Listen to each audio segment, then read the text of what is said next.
It's a great pleasure to have Brian and Elliott here on stage from Equifax. They just shared a secret. They're actually considered rock stars within Equifax. So every meeting, every monthly reporting meeting where they present all of the optimizations and efficiency gains, they are welcomed with a large applause and a lot of cheering. So can we do the same for them here for this session? So let's cheer and applaud for Elliott and Brian from Equifax.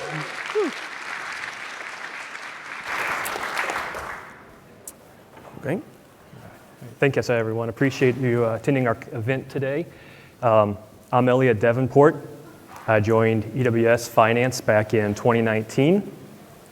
I then joined, or added, I guess, to my hat, oh, we lost our clickability.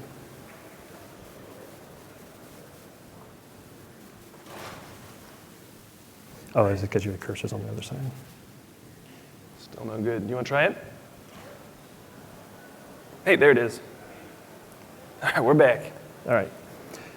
So as I was saying, I joined Equifax in 2019.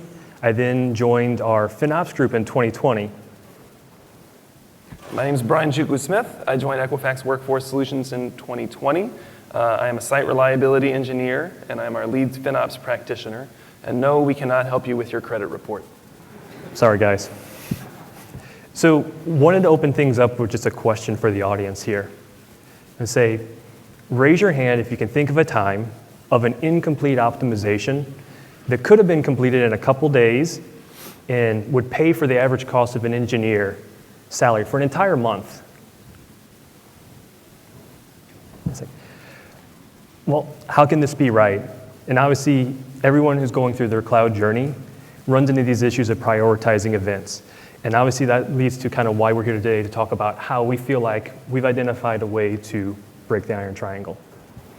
Okay, so if you're unfamiliar, the iron triangle is the basic understanding that on all of our companies, we're constantly making trade-offs between velocity, how fast can we get new products to the market and get value out of them, the quality, how good is the product, is it reliable, how good is the code, how much of an effort did we put into making this thing done right the first time, and how cost effective is it? Is it actually cheap? Are we getting the right value out of it? Is it a cost effective product? And there's some cases where the iron triangle just applies, right? If you're going to try and get something out the door fast and you want it to be multi-region instead of single region, AWS is going to charge you twice as much for it, right? If you try to game the system and trick your cloud service provider, that's not going to work. But imagine for a moment if you took a Netflix elite engineer or someone from AWS who's maybe their highest performer and then dropped them into your environment. Would they be just as high quality? Would they have the same velocity? And would they be just as cost effective as they were in their original environment? Or would some of the red tape and cultural trappings and problems that hold up your engineers slow them down, make them a little bit less cost effective, and also hurt the quality of their work? There's a saying that goes something like this: when a flower doesn't bloom, you don't blame the flower, you work on the environment where the flower is sitting. So at Workforce Solutions, we feel like we've identified kind of the secret sauce to this whole process, and that's really developing that strong culture across your technology, your finance, and your FinOps teams. If you have bad culture, you obviously put yourself in a position to lose at all three instances. Take the example of if you have 4 high priority incidents in 1 week, obviously your reliability is not good. You have to spend additional infrastructure, bring on more resources, i.e. cost, to help fix the issues. And you can assume that all of your development, all of your speed grinds to a halt because those resources that would have been working in your initiative are now taking care of the issues at hand. So then, what's good culture? Good culture is trying to limit those lose-lose-lose situations. And if you can limit the blast radius of the damage from those lose-lose-loses, you can actually see uplift in all 3 areas at the same time at a macro level. We're going to call in some principles from site reliability engineering throughout our talk. And the first one I'd like to mention here is one of my favorite quotes from a coworker at Equifax who keeps repeating, "Sometimes you have to go slow to go fast." And what we mean by this is if you rush job the project, throw it out the door, and then ultimately end up with terrible reliability and cost efficacy, sometimes you end up with the whole thing ending up at the finish line much slower than if you'd just done it right to begin with. And we're going to try throughout this talk to introduce cloud costs into that conversation as well, so that it's not just trade-offs between reliability and velocity, but we're also going to talk about cloud costs as well. So that first dimension of the iron triangle that we're looking at here is the velocity and speed aspect. Workforce Solutions has identified a benchmark that we use for evaluating our quality and performance there. And we use what's called our NPI Vitality Index, or in this case, NPI represents new product investment. Why did we choose this as our benchmark? Well, case in point, as you're bringing your products into the cloud, you're having to evaluate your performance. But what we found is, as we've been in the cloud working with our clients, we're actually able to deliver new products to our clients at a much faster pace than what we had been in a traditional on-prem infrastructure standpoint. The image on the screen now kind of just shows our history going back to 2015. You look up till about 2019, 2020, fairly flat in the way of our revenue represented here in the green bars, and those new product initiatives that are outlined there in the blue. We started our adoption of the cloud in 2020, and you can see almost that following year, that significant uptick in our revenue, as well as the new products that are being implemented for our customers. Our new customers or existing customers were getting additional revenue, which obviously translated to additional revenue for us. So then you might think, okay, so you guys are getting new products out the door fast, you're getting a lot of value from that velocity, but then surely you must be sacrificing your reliability, right? So there's two ways that we quantify reliability across all of Equifax. One is our uptime, and the other is the user impact minutes. That's the blast radius, right? So 1% of users impacted for a whole hour versus 99% of users impacted for a whole hour is two completely different scenarios, right? And what we've seen since 2020 is that our business unit has actually set the pace not just for velocity, but also reliability. Our reliability numbers have improved consistently, and so we've not had to sacrifice our reliability just to get products out the door fast. So then, if you're thinking in terms of the iron triangle, you think, okay, so Brian, you've got 2 out of 3. Surely your costs must have been terrible, right? The last component, and probably the most contentious when talking between tech and finance, obviously is cost. With Workforce Solutions, we've identified our cloud costs as a percentage of our revenue as a good benchmark for evaluating our performance in the cloud. Why did we choose this metric? You can't measure your success in the cloud by purely cost alone. You need to factor in the other side of the story in this case, which is our revenue. You would say, okay, if you're looking at the scenario of our costs went up by 3 to 5% over the prior quarter, that gives the impression that your quality, your efficiency has actually gone down. However, if you can also correspondingly show that your revenue has gone up by 10 to 15%, your technology team has generated additional efficiency in your cloud environments, and if you hadn't accounted for that in the overall view, you just assume that, what's going on, guys? Why aren't you, what's happening here? So we use this metric as a way to make sure that we are continuing to see our performance either improve or maintain where we're at. So when we started implementing our cloud journey back in 2020, we've taken and transformed, migrated multiple products in the cloud, brought on new clients as well, and I can report that through this time, we've actually maintained a flat cost as a percentage of revenue. And a lot of it has to do with the fact that the teams have been able to work together and gain that function of understanding it's not just about running in the cloud, it's also figuring out how we optimize in the cloud. That's right. Okay, so we've got value coming from velocity. Our availability is what it's supposed to be. And we can't give you specific numbers on our spend over revenue, but we can tell you that we're consistently exceeding our company's target, and we've had a consistent efficiency for 4 years straight. Are we breaking the iron triangle? This is kind of weird, right? So how do we impact culture? We're going to talk about the how of the ways that we've been able to work on those 3 dimensions in 3 specific ways. 1, we're going to talk about how you create accountability where there isn't any.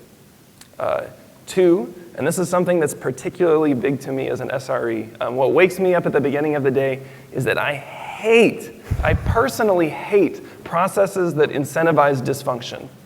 Like those things that are out there that the person is doing what they're incentivized to do and it's bad for the business, I take that incredibly personally. I hate that. It bothers me more than anything. So we're going to talk about how we align incentives. The third thing we're going to talk about is those lose-lose-lose cycles. If you can eliminate the black holes from your company, then you're ultimately going to see uplift in all three dimensions. So how do we create accountability? We hold a monthly financial review across our teams that its sole focus is to evaluate our cloud performance. We look at costs in total, the next tier down at our business line, and the next tier down from our product line perspective, so that those people who are in the business and who are driving change can make those changes happen. Our sessions initially started out where we were more just informed. We're just reporting out the information back to the teams. But we quickly learned we needed to make these a call to action session where we could engage with our leaders with the authority to, and with our architects and engineers who actually have the ability to enact those changes. We still evaluate our performance on a monthly basis from a forecast variance perspective, but we also take it the next step, and we're looking at that full year perspective as well. We've built in an escalation process into our forecast model that says, hey, if our changes are going up or down by 10%, we look to have a sidebar meeting with that group to understand what's driving those changes. Because we want to focus on not just the increases, but the decreases. Because if there's an optimization opportunity that's taking place there, we want to make sure that we're recording that best practice so that we can share it with the rest of our teams. Correcting for a lack of visibility. As you guys know, going from an on-prem to a cloud environment, run cost clarity is paramount for success in the cloud. If you don't have that clarity and the right people can see their spend and they can see how they're performing, you get lack of visibility, which creates cost bloat. Cost bloat is something, like we mentioned, we want to avoid as well as far into the process as we can. Case in point, lost my train of thought there for a second, sorry. We've worked with our teams since 2021 to make sure that our direct project IDs and linked accounts have been tagged properly so we can see them at that product line level. Again, that's one of those initiatives that helps drive our engineers and architects to be able to ensure that they truly understand the feedback loop between run and how their end-of-month performance looks. And the last thing that we do is what I call keeping the receipts. Okay? So we don't do shadow IT where we pressure people to do things on the side. We take something to their front doors, give them a formalized ticket, and we collect metadata about it, like the level of difficulty, the expected dollars saved, which project IDs they're associated with. And this helps us in several ways. First, of course, it creates accountability, right? If you have a ticket, you're more likely to do it. But the second thing that it does is it also creates a timer. As soon as we document a ticket that says you could save $1,000 a day, 10 days later, we've lost $10,000 of impact opportunity. And we publish that data. Some teams, when they wait and they've lost $100,000 of opportunity, and we report that back to them, they say, timeout, why did I just lose $100,000? Who's not acting? The third thing, of course, is it's in the positive. We can also give people recognition. So by having a pipeline and a clear documentation of keeping the receipts, we're able to give engineers credit and show the impact that they've had for the business. Our process went something like this. Someone submits a ticket, a JIRA story, we apply a label to it, and thankfully our data engineering team ingests all of that data into BigQuery for us. So that gives us the opportunity to document the impact of the ticket. When it's completed, the same data flow streaming job updates BigQuery, which notifies the FinOps team on our Looker Studio dashboard. We then validate that impact in our documentation to make sure the desired impact was completed, and then we credit an engineer on the leaderboard. We went through this cycle 100 times in 2023, and year to date, we've done it about 70 times in 2024. We iterate over and over and over and over again and credit engineers every single time it happens. Okay, so how does this help in practical terms? We had a chargeback, which had a 1 petabyte standard multi-region storage bucket. If you're unfamiliar, that's a very expensive bucket, and they were charging us back for it. Now, there was not a lifecycle policy applied to this multi-region standard storage bucket, and we went to them and said, could you please apply a lifecycle policy? It would really save us a lot of money. And the response that we got was, we are too busy and don't have enough engineering hours to apply a lifecycle policy to your bucket. Now, some of you are laughing because you already know. This would probably take about 15 minutes to apply a lifecycle policy. So the amount of money that it would have benefited us is vastly larger than 15 minutes of engineering time that it would require to apply a lifecycle policy. But I'd like to bring another principle of SRE into this conversation. This is something I learned very early in my incident training with SREs, is that engineers do things that make sense to them. They're not doing what doesn't make sense to them. This often happens up when we're covering incidents. In retrospect, you look at an engineer's actions and you think, what were they possibly thinking? That's such a stupid thing to have done.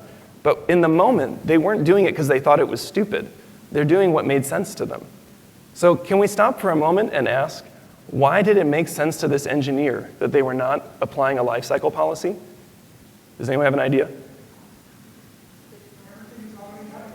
Everything's already running. Does anybody else have other ideas? They don't know the value of Maybe they don't know the value. The designer cost. On-prem mindset. Maybe. It could have been any of those things, right? It could have also been that their manager was telling them, don't take side requests from random people telling you to do things, right? That's possibly, yeah, it could have been any of that stuff, right? But like very often, people are dealing with firefighting. If it's not on their official scope of what they're supposed to be doing, it's not a priority to them. And that actually makes sense when you're thinking from their perspective. Their life doesn't change at all if they save us money, right? If their life doesn't change, if they don't get OpEx dollars back into their labor budget as a result of saving us money, then nothing about their circumstances changes. And so it actually makes a lot of sense that they didn't want to apply a lifecycle policy. So how did we change our behavior? We went to their manager, we submitted a front door ticket, we quantified the value and said, hey, we're willing to wait in line, but this bucket eventually needs a lifecycle policy. And eventually it got a lifecycle policy because we waited in line and went through the correct process. Okay, the second thing we said we were going to do is align incentives. And the first thing we have to do as FinOps practitioners is resist the hero complex. If you tell your company that you're going to save them tens of millions of dollars, they will believe you. And they'll expect you to do it again next year. And here's the flip side of it. The engineers will really resent you because you're taking credit for their work. The reality is we're not in any of these accounts executing the changes ourselves. Like we said before, we credit our engineers with what happened. They deserve the credit of the work that they did, so don't steal that from them.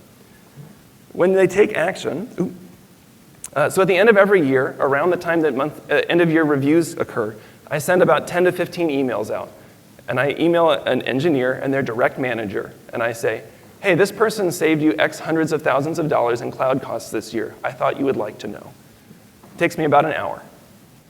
Inevitably, every one of those engineers email me back, and they say, hey, could you send that email a second time, but CC so-and-so?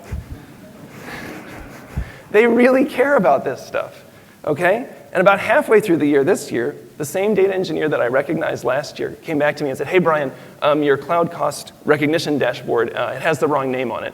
I said, oh, I'm sorry, what did you do that you deserve credit for? And he said, actually, you credited me, but it's someone on my team. And the same way you give me credit, I want to make sure my teammates get credit too. This stuff matters to your teammates, so give them credit.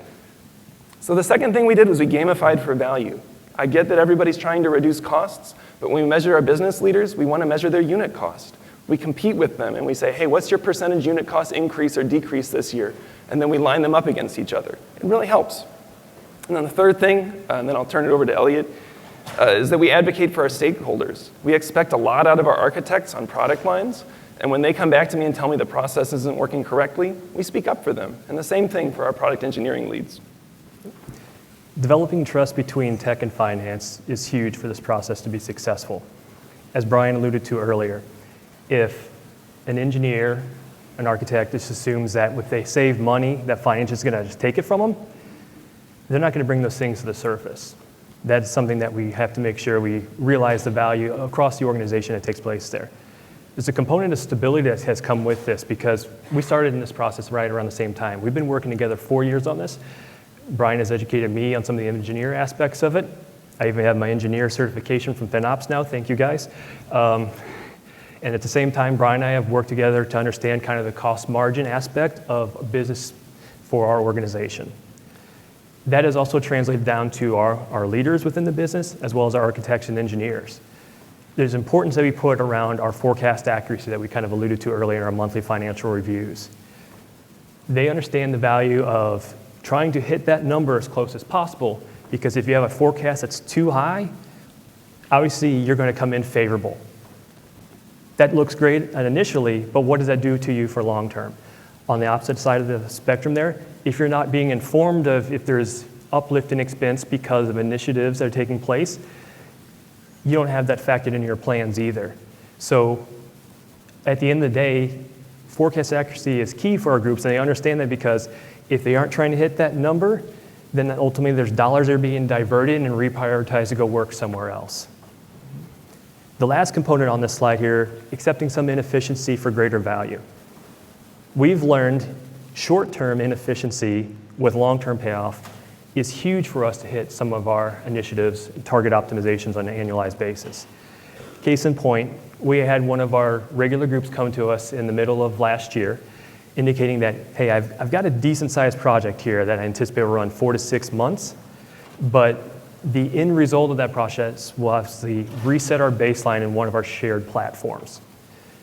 We had worked with this team enough over the past 2 years to able to interact and, one, trust the information that was coming in, as well as trust that what was going to be done from, if you're evaluating from the finance perspective, to then present to our leadership, we would have their best interest in stake here. Ultimately, what happened with that project, it got approved and we were able to execute on it. What we didn't expect was the project actually finished on time. That wasn't meant to be a joke there. But what we also got out of that initiative, the payback period they estimated came in at 2.5 months instead of 4 months. So we actually gained value from that project because as they were learning through that 4 to 6 month window, there was additional value that was being pulled out of the process there. So those times where you do have some inefficiency or duplicative cost, understand that there's probably a value stake in play there. Just make sure you guys are working with your teams to understand what that potential opportunity is. Okay, we've come to our last point, which is eliminating those lose-lose-lose situations, or the black holes. This actually starts to push a little bit outside of the world of FinOps normal behaviors, so bear with me for a moment. We talked earlier about the costs associated with incidents from a cloud cost perspective, but there's also a long-lasting cost of incidents following them. There's very few teams that after seeing a serious outage would be interested in refactoring their database or trying to optimize in various ways. The incidents actually have long-lasting results on the ability to gain cloud cost gains. So one of the things we implemented early in our life cycle, in our process in Equifax Workforce Solutions, was something called error budgets. If you're an SRE in the room, you already know what these are, and you either already have them or desperately want them. What an error budget does is it quantifies the acceptable level of unreliability, because it's inherent to everything that we deal with. And it helps balance that constant dance back and forth of velocity and reliability. We implemented these first on a very small subset of projects, and when we saw the success, they were eventually rolled out more broadly through the whole organization. These are really critical to your engineers, but by helping advocate for them, we helped achieve sponsorship. And when we got sponsorship and buy-in from the organization, it made a huge impact to not only the incidents and the iron triangle that we've been talking about, but we also seen uplift in our cloud costs because teams trust us because we helped invest in their reliability practice. The second thing that we did was we implemented a technical debt process. If you're unfamiliar with technical debt, it's kind of like that weird corner of your room that's dirty behind the couch that you couldn't quite get back to clean properly, that someone else just left back there for you when they left the company. And it's stuff that if you take a lot of time and effort, it's a lot of toil to clean up, but may not generate that much value for the company immediately. But it really bothers your engineers. So we had a technical debt process mapped out called the Technical Opportunities and Debt, or TOAD for short. And eventually, FinOps was recognized as a form of technical debt, and we were allowed to use this process, and it revolutionized our optimization. The process went something like this. Someone would take a front door ticket. It would be vetted by the technical debt stakeholders. The planning and execution team would then create tickets for all front doors in scope for product teams, and then they would give them a date deliverable, and then they would enforce it. The senior leadership were committed to reviewing a compliance dashboard and making their teams actually commit to completing technical debt items. The When we started getting involved, we would do things like say, hey, let's move from GP2 to GP3. And then the planning and execution team would take it all away. When Q1 of this year, Spanner Autoscaler was released for general availability. We took it through our technical debt process. Sometimes we get some Kubernetes clusters where there's versioning that's out of date and it needs to be kept up to date to avoid fees. We took it through our technical debt process. By implementing this, that shelf life of optimizations where they sat around and the opportunity was lost was reduced by 2/3. 2/3 less time just waiting for it to get into implementation and realize the benefit from a cost perspective. This was huge for us. So in practical terms, we mentioned Spanner Autoscaler. This hits all 3 layers of the iron triangle. It's free reliability. There's free cloud cost impact because it's going to scale down off hours. And always, as we already mentioned, there were documented incidents that have been impacted by a lack of autoscaling functionality with Spanner, which means those engineers don't have to spend time on managing incidents, which means they're going to move faster.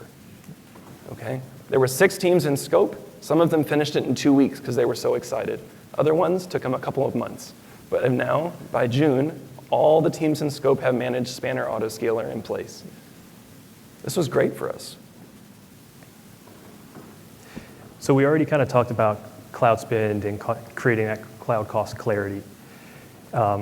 We mentioned how we've gone through the process in the prior years to do that with our direct spend, helping eliminate uncertainty on how do we act, who needs to be acting. We've expanded that process to work with our shared platform space across the organization, knowing that there are expenses that do get charged back to us as well as you guys as well in your organizations. What we are able to do is, through that collaboration, we've gone in and are making those tagging initiatives paramount for our success as we move forward. We want to make sure that those chargebacks truly reflect the usage between our various business units. Those steps have helped reduce spend on our basis here the last couple of years, and we're continuing to be able to evaluate how we move forward so that it's not just EWS within Equifax who is seeing that improved cost clarity and reduced cost bloat, but our other divisions as well. And then to kind of close things out as far as eliminating black holes, documentation. Documentation is key for being able to make sure that you can share best practices. As we alluded to earlier, anytime we have a best practice, we record that information through our front door process so that we can quantify it when it's completed and celebrate it with our teams. But then we take that information that they shared with us from the teams, put it in our centralized library so if a team who's maybe not as far along in their cloud journey, can go back and reference that document, see if it's something that maybe they can do with their products lines. In addition to that sharing of best practices, we have those JIRA boards that Brian had mentioned that we are able to make sure that we're tracking our performance, we're tracking our time in those initiatives, so that if something isn't going well early on, we know immediately, and by immediacy terms, within a couple days, if there's something that needs to be reevaluated on that particular initiative. And then I think just to kind of close things out from that documentation perspective is the financial aspect, making sure that those reportings that are provided to them, those call to actions, are there and made available for them at any point in time they need to go back and reference that information. Okay, so what didn't went well? Obviously, there were some things that did go well for us, but there were some obstacles and things I think we could do better. Equifax is a heavily regulated environment. Security is very big to us. And I think sometimes that makes it difficult for us to automate because we're a heavily regulated environment. Like we mentioned before, there's different types of OpEx. Sometimes moving something from software into labor can be very challenging. And then, of course, you're going to run across some people who just don't want to work with you. Like, they don't know why. They just don't want to work with you. They don't want to cooperate. And so we've tried to maneuver around those personalities by either applying pressure to the stakeholder who does have the authority to make action through the front door ticketing process, or by crediting their friends, making them a little bit jealous, and then maybe they'll come around later. So obviously, FinOps has something unique to offer your organization as a way to track your cloud performance as well as just tracking your margins overall. Culture is huge for being able to establish and be successful in this process. It goes across your technology team, it goes across your finance team, and that bridge of hub in the middle that you might have at your particular organizations. Cost and winning at the margins is something that puts you in a position to be able to buy your reliability and buy your speed. And those things are key, obviously, to helping you break the triangle. Yeah, so I mean, reliability isn't something that gets us enough value that we can choose to buy cost efficacy, right? So I think we need to start changing the conversation a little bit about how we see FinOps. Oftentimes when we're given trade-offs between reliability, velocity, and cost comes in third place. And we're told, well, if you want that reliability, you're going to have to pay for it. And I think what we're suggesting is that you can stress test and challenge those assumptions sometimes. And I think we should try to change the conversation so that FinOps is seen as an enabler rather than being seen as a lead weight of compliance around your team's feet. So we want to thank our project manager, Aaron Wright, and Lauren Zira, who helped us with this presentation, and my supervisor, Chris Fry, who's been a great sponsor of our practice, and Jim Haugen, Who was unable to attend today but is here with us online in some capacity or another. Thank you, everyone. Thank you. Thank you so much. It was a really, really interesting talk. Are there any questions? Oops, I saw the first hand go up over there. I'm going to throw from a short distance. So I heard everybody. Can you explain the ownership breakdown of the whole process that you were sharing before? Those blocks, who owns the blocks? For example, if you guys create the incidents and then someone else is taking the action, so who are those people? And then the documentation ownership, do you maintain the documentation of whatever was done? And third question, how do you do that? What do you use? Excel sheets, emails? What tool helps you with that? Sure. So there's several questions there. I'll try to answer them one at a time. There's two processes, right? So the technical debt process is owned by our planning and execution team, and then we're one of the stakeholders. The documentation process that we use the data flow pipeline for, the pipeline itself is managed by our data engineering team. That was in place before we were interested in it, but when we realized that they were piping data into BigQuery, we were like, hey, I want access to that. Like, how can we make use of that data so that we can automate this process of recognizing engineers? I think, did that answer your question? Okay. And then I think as far as how we share that documentation, that library, we have a Confluence page with multiple links that might include things that are either in G Sheet form, G Slides forms, just to kind of name a couple scenarios since we are a Google shop for the most part. Yeah. Yeah, hey, thank you for that. Totally agree. It's not a one-man show. It absolutely is everybody included, right?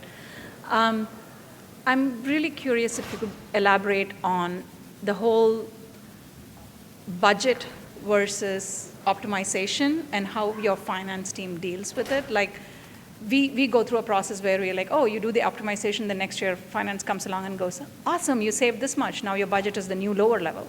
How do you implement that? How do you avoid that? Or what process do you have in place? Well, you can see Brian's bigger than me, so he doesn't let me take their money. So joking aside, we look at, I think, our budgets from a perspective of where are we at in our transformation process. There is some expectation if you have products that are either migrating or you're anticipating a large growth in new volume because you're going to win some client business, you have to factor in how you're going to build that model. What does that cost model look like? Yeah. And we in finance, and Brian really, because we are, again, our FinOps group, we'll work with that team to develop a forecast looking at it from the four environments, the production, the UAT, the dev, the QA, just to kind of come up with a scale of what we anticipate our spend to look like based on maybe the volume anticipated flowing through there. Does it work out all the time? Most of the time. Do we have lots of back and forth? Definitely. But at the end of the day, we at least have a process where it's not just about forecasting or budgeting at the dollar perspective. We're trying to take into account those various components, like I mentioned. Where are you at in the maturity of your environment? Do you have new clients coming on? Are you transforming?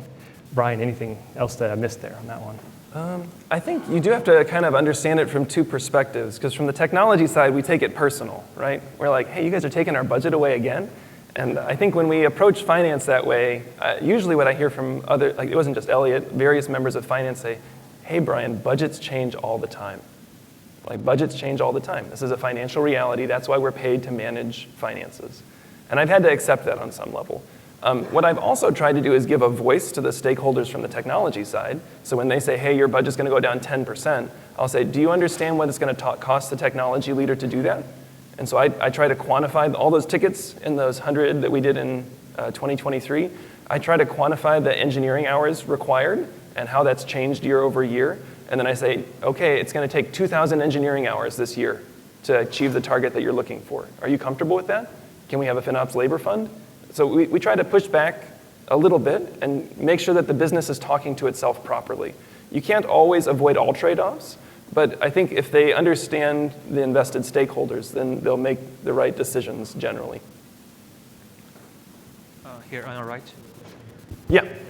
Yeah. Question about, as an SRE, what is your role in terms of designing new product to make sure the product itself is designed in the right way? Or what do you think your SRE role should be in that process? Yeah, so I lead a SRE training for our business unit, and I include FinOps as a role. I view SREs as needing to understand how cloud costs work and executing changes. From a more like high-level architecture role, each of our product lines is generally assigned at least one SRE and at least one architect. So once we start talking about the overall spend profile for a product, I'm usually talking to the architect, whereas when I'm talking about like how are we managing our Kubernetes cluster or Spanner infrastructure, I'm normally talking to the SRE. Does that answer the question? All right, so next question. Where does your team sit in terms of company structure in relationship to some of the other teams? And what are some of the benefits and challenges in terms of accessibility to some of the stakeholders you need to work with and guide? So I sit under the CTO, and our business segment is under what's called technology excellence, which contains reliability. So my direct supervisor is overall reliability and performance, and that's where my role is. From a finance perspective, I sit in our tech finance group. Cloud FinOps is actually about 50% of what I do on a day-to-day basis. So Brian is very keen to make sure that we have a set schedule when we're meeting. So I didn't allude to it earlier, but we worked together for 4 years now. We're meeting at least on a weekly basis, if not more. We have one standing session taking place where we're just looking at optimization opportunities that have been submitted by the groups.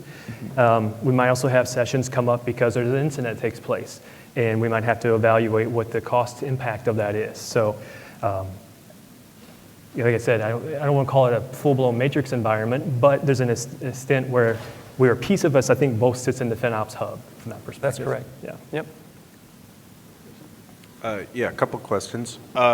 One, you mentioned about comparing unit costs with each other and starting to gamify that. Yeah. How did you come about as to which unit costs you use to compare across different applications or products or business units? Or how did that kind of come about? So, which unit costs? We asked each of the product lines in each of our segments, which are groups of product lines, to commit to a specific denominator. We said, I don't care which denominator you pick, but you need to pick one. And then they would commit to one. Now, sometimes we would have a conversation back and forth with them because they'd say, like, any user interactions. And we'd say, okay, so that's going to affect the visualization like this. Is that what you want? Because if your volume goes up but the dollars don't get impacted, it might look kind of weird to your boss. And they'd say, oh, time out, hold on, I don't want that one. And so then we would have a back and forth about it. But we would ask them to publish an official query from the data warehouse that would represent their denominator. And we're not set in stone either. There's instances where we've, over our time here, identified something that's more reflective of the volume in the cloud. Because we want to make sure that we're making it as true to form, we'll say, as possible, because we want to make sure that performance metric best represents the product itself. And then quick follow-up question too. So I came in a few minutes late too. So the monthly reviews, is that usually held with leadership, or is that held with kind of the top 3 or 4 application or product owners? Sure. Or? So as I mentioned, we look at it, our cloud costs, and evaluate it from in total, the business line level and the product line level. So the invite is open to our CTO, all the way down to our architects and engineers, the guys and gals who are actually doing the inaction on a day-to-day basis. Because we want to make sure that everyone's able to hear ultimately the performance results, and or if there's anything upcoming that we want to be talking about as a team, because again, it's an interactive session. It's not just finance looking at a piece of paper and saying you are unfavorable by X, nothing like that. We say we're unfavorable by X because this took place. What are we looking at to evaluate, and how do we correct the ship if necessary as we move forward? Yeah. This is actually a huge value add that finance brought into our FinOps practice. Like, I was trying a lot before we had those MFRs to gather people, and no one would come to my meetings. And so then when finance says, hey, we're going to be reviewing cloud costs, everyone stands up real straight, right? You're like, oh, timeout, finance is coming, okay. Okay, so what are some ways that you, individually you or the teams that you work with, identify cost savings opportunities? I know you said you had a review of those opportunities, but how do you identify them? How do your teams identify them? Yeah, so I view it as a team sport. So any architect can identify opportunities, and I can identify opportunities. Ideally, you want to be putting automation out, right? So if we say all Kubernetes clusters in our non-prod environment should be on Spot, go. Right? That goes out through our technical debt process. So anytime that somebody identifies something that ought to be done, we try to codify it, document it, and if it is for general adoption, we put it out there. If there's something that can't be automated, but maybe needs to be done anyways, normally that comes out through a conversation with somebody who says, hey, this particular segment is a little bit unfavorable, and they want our attention. Say, okay, we'll do an engagement with them. We sit down, we do an engagement, and then we look for the larger areas of spend. Where can we get the best dollar impact for our time? And then we start to say, well, what are the levers that we can pull? And sometimes you learn new things. And if you learn something new from that engagement that ought to be adopted by everyone, we go back to our technical debt process again. And it's really open to everyone. It's not just the architects who are identifying those opportunities. Everyone has visibility to this. It has the ability to then enact those opportunities. So. I had a quick question about your ticketing system. So did you create your own Jira board and you create the tickets? Or do you have like tickets on their Jira boards, and how do you use that? Like, how do you force them? I want it on their board. Their board. If their project manager is managing their tickets, all I want is a label on it that says, FinOps might care about this. And you run queries, or like, how do you manage? Are you just like use a tag on it and you run queries on like where these stand, stuff like that? So their Jira board will have a label. As soon as the label's applied, there's a data flow job running that's just pulling all the data from Jira, drops it into BigQuery, and then my dashboard is saying, hey, is there an undocumented ticket that has a label? And as soon as it has a label that's undocumented, then it appears on my dashboard. I'm like, oh, someone has a new idea. Great. Let's work on it. Cool. Thank you so much. I think that's all we have for time. Can I get a massive applause for Brian and Elliott for that? Thank you so much. Thank you. Thanks for watching. Check out more FinOps X 2024 content on our YouTube channel on the 2024 playlist. Support our channel by liking, subscribing, clicking the notification bell, and by leaving comments and questions for our speakers. We appreciate your support.